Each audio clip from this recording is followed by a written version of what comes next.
안녕하십니까. 서울대학교 치과병원 중앙장애인 구강진료센터 김지은 교수입니다. 오늘 이 시간에는 전신마취하에 치과 치료를 받는 장애인 환자들을 위한 전신마취 전 평가에 대해서 알아보겠습니다. 치과 치료 중 협조가 힘든 장애인들은 전신마취하에 치료받는 것이 하나의 대안이 될 수 있습니다. 서울대학교 치과병원 중앙장애인 구강진료센터에서는 외래 전신마취센터를 운영하고 있습니다. 치과 치료를 위해 전신마취를 받은 후 입원하지 않고 당일에 회복하고 귀가하는 외래 마취를 시행하고 있습니다. 전신마취 하에 치과 치료를 받는 장애인 환자들을 위한 마취 전 절차에 대해서 알아보겠습니다. 환자가 치과 치료를 위해 전신마취의 필요성이 결정되면 마취 전 사전평가를 위해 마취과 외래를 보게 됩니다. 장애인 환자의 전신마취 전 환자 상태평가는 수술 및 마취와 관련하여 합병증을 유발할 가능성이 있는 요인을 미리 확인하고 마취 전 이를 조사하는 과정입니다. 장애인 환자는 기저질환을 동반하는 경우가 많고 복용하는 약물도 많아서 마취 전 환자의 상태를 평가하는 과정이 더욱 중요합니다.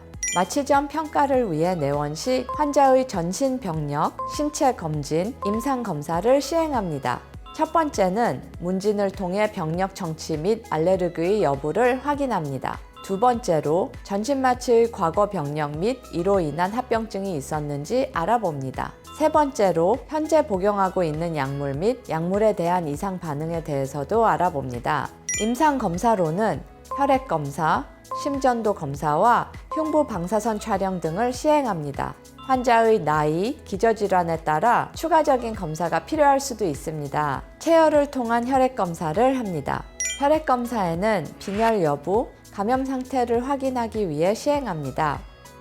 심전도에서 이상 소견이 보이거나 심장 관련 기저질환이 있을 경우 추가적으로 진료를 보고 심장 관련 추가 검사가 필요할 수도 있습니다.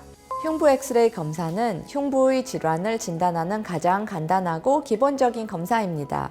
장애인 환자의 신체 상태, 기도평가, 수술 전 검사들을 통해서 전신마취와 관련된 합병증의 발생 및 위험도를 종합적으로 평가합니다. 수술 전 환자 상태가 좋지 않을수록 수술 후 합병증의 발생 가능성이 상대적으로 높아집니다. 위험 이득 평가에 있어서 전신마취하에 치과 치료를 진행하는 것이 적절한지를 결정하는 것이 중요합니다. 마취 당일 병원에 오실 때 준비사항으로는 첫 번째, 보호자를 반드시 동반하는 것이 필요합니다. 두 번째, 활력 징후 측정을 위한 장치를 부착하므로 편안한 복장으로 오셔야 합니다. 세 번째, 여벌 옷을 꼭 준비해 주세요.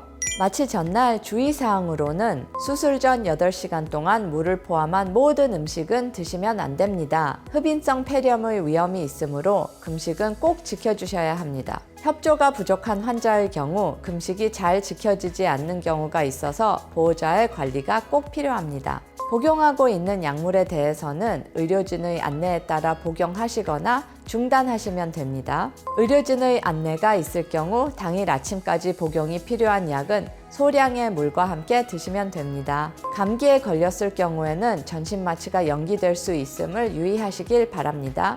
오늘은 치과 치료를 위해 전신마취가 필요한 장애인 환자의 전신마취 전 사전평가 및 주의사항에 대해서 알아보았습니다. 오늘 강의가 많은 도움이 되셨으면 좋겠습니다. 지금까지 서울대학교 치과병원 중앙장애인 구강진료센터 김지은이었습니다. 시청해주셔서 감사합니다.